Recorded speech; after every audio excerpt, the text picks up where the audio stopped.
Hello viewers, welcome to serial நேரம். இன்றைக்கி 264 எபிசோடில் பார்ட் 1 தான் பார்க்க போகிறோம். எடுத்த உடனே அந்த மண்டபத்தில் அந்த பொண்ணு மேக்கப் போடுற ரூமில் அந்த ஷெரீனும் பொண்ணு இருக்காங்க. ஷெரீன் பொண்ணுக்கு மேக்கப் போட்டுட்ருக்காங்க. மேக்கப் போட்டிருக்கும்போது அப்படியே பின்னாடி கதிர், அப்புறம் அறிவுக்கரசி எல்லா பண்ண 4 பேர் வராங்க. அப்போ அதுக்கு முன்னாடி முல்லை வேந்தன் வந்து ஷெரீன் மேடம் நாங்கள் ஜூஸ் எடுத்துக்கோங்க அப்படின்னு சொல்லி அவர் வந்து ஜூஸை கொடுக்குறாப்புல. சார், எனக்கு ஜூஸ் எல்லாம் எதுவும் வேண்டாம், நீங்கள் எனக்கு டிஸ்டர்ப் பண்ணாமல் இருந்தாலே அது போதும், நான் அதை வேலையை முடிச்சிடுவேன், நீ தேவையில்லாம் வந்து ஆளாளுக்கு என்னென்னமோ பேசி டிஸ்டர்ப் பண்ணிகிட்டே இருக்கீங்க, நீ கிளம்புங்க சார் அப்படின்னு சொன்னோன்னே அப்படி பின்னாடி கதிர், அன்புக்கரசி, அறிவுக்கரசி வந்துட்டாங்க. வந்தோடனே ஏய் முல்லை தள்ளுறா, என்ன நீ பெருசாக எகத்தலை பண்ணிகிட்ருக்க, என்ன பார்த்தா வந்தோடனே எது கேட்குறது பதில் சொல்லாமல் அந்த இது பண்ணிகிட்ருக்கேன், எனக்கு வந்ததுலேருந்து எனக்கு உன் மேலே சந்தேகமாகவே இருக்குது சார். இந்த மாதிரி நீங்கள் டிஸ்டர்ப் பண்ணிங்கன்னா என்னால் மேக்கப் எதுவுமே போட முடியாது, தேவையில்லாமல் என்னை டிஸ்டர்ப் பண்ணிகிட்ருக்கீங்க, பொண்ணுக்கு மேக்கப் போட விடாமல் தடுத்துட்டே இருக்கீங்க அப்படின்னு சொன்னோடனே கதிர் ரொம்ப கோவப்படுறாப்புல. என்ன நீ பெரிய இது நம்ம உலகத்தில் என்னத்தை பண்ண போகிறா, இருக்கிற 4 டப்பா வச்சு மூஞ்சில் 4 இழுத்து விட போகிறேன், க்ரீமை வச்சு இழுத்து விட போகிறேன், இது ஒரு பெரிய மேக்கப்பு, ஒரிஜினலாக எவ்வளோ அழகாக பொண்ணை கொடுக்குறோம், அதை என்னென்னமோ க்ரீம் பூசி பவுடரை பூசி அதை டூப்ளிகேட்டாக கொண்டு வந்து கொடுக்குறேன் அப்படின்னு சொன்னோடனே சரின்னு கோவம் வந்துருச்சு. சார், இந்த மாதிரி பண்ணாதீங்க சார், என் தொழிலை கொச்சப்படுத்தி பேசாதீங்க, இது என் தொழில் இது கொச்சப்படுத்தி பேசுனீங்கன்னா நான் சும்மா இருக்க மாட்டேன்.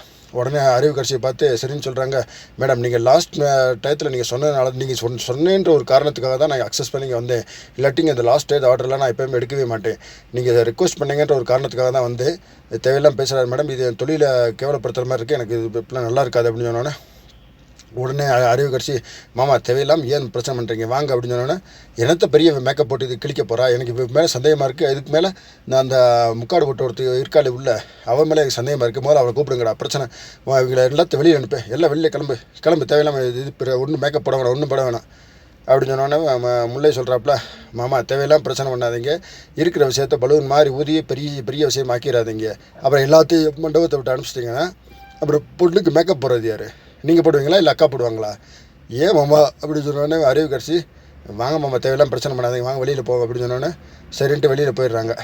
வெளியில் போனவொடனே கரெக்டாக வெளில போகும்போது கரெக்டாக அவன் தர்ஷன் வந்து சித்தப்பா கத்துறோடனே அப்படியே கதிர் பார்த்துட்டு வெளியில் வந்து ஏன்டா கத்திருக்க அப்படின்னா உடனே தர்ஷன் சொல்கிறான், அதான் நான் தான் மேக்கப் போடுற ஒத்துக்கிட்டேன்ல, ஏன் தேவையில்லாமல் இது எல்லாத்தையும் பிரச்சனை பண்ணிகிட்டே இருக்கீங்க அப்படின்னா, என்ன பேசி எகத்தாலம் பேசிகிட்டு இருக்கியா, இத்தனை நாள் நீங்கள் அதை ஜூஸில் மருந்து கலந்து கொடுத்ததுனால தான் எதுவும் பேசாமல் இருந்தேன், இனிமேல் நான் சும்மா இருக்க மாட்டேன், எனக்கு தேவையில்லாம் நான் தான் மேக்கப் போகிறேன்னு சொல்கிறேன், பின்ன எதுக்கு எல்லாத்தையும் பிரச்சனை பண்ணிகிட்டு இருக்கீங்க அப்படின்னு சொன்னால் பிடிச்சி அடிச்சிருவேன் அப்படின்னு அடிக்க போகிறாப்புல.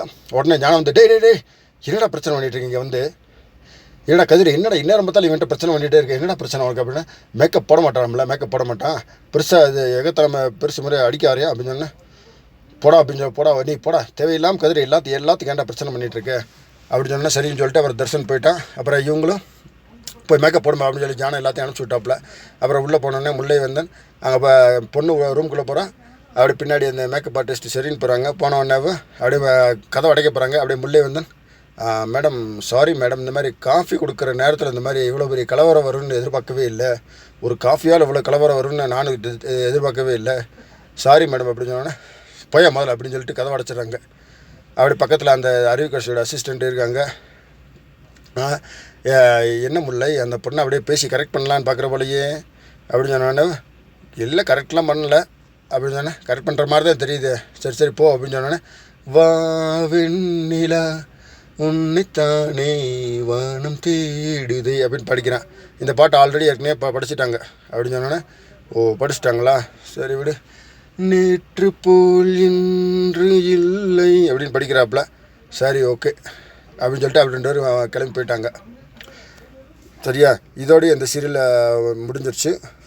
இதோடய இப்போ பார்ட் 1 முடிஞ்சிச்சு. என்ன பார்ட் 2ல் அடுத்து என்ன காமிக்கிறாங்க எது காமிக்கிறாங்கன்றது பார்ட் 2ல் போடுறேன். இந்த வீடியோ உங்களுக்கு பிடிச்சிருந்தா லைக் பண்ணுங்கள், கமெண்ட் பண்ணுங்கள், ஷேர் பண்ணுங்கள். மறக்காமல் தமிழ் சீரியல் நேரம் சேனலை சப்ஸ்கிரைப் பண்ணிவிடுங்க. இதுவரை சப்ஸ்கிரைப் பண்ண அனைத்து நண்பர்களுக்கும் மிக்க நன்றி. Thank you so much for all.